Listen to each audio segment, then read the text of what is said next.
டேய் பூ எடுத்து போடுங்க. பூ இங்க இருக்கியா?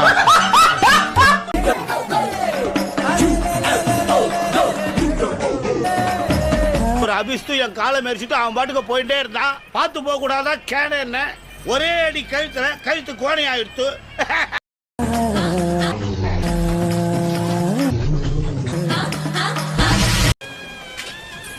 எப்படி அப்பையா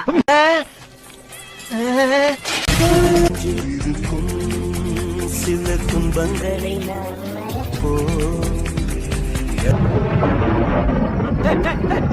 என்னடா பூகம் என்ன வந்துச்சா?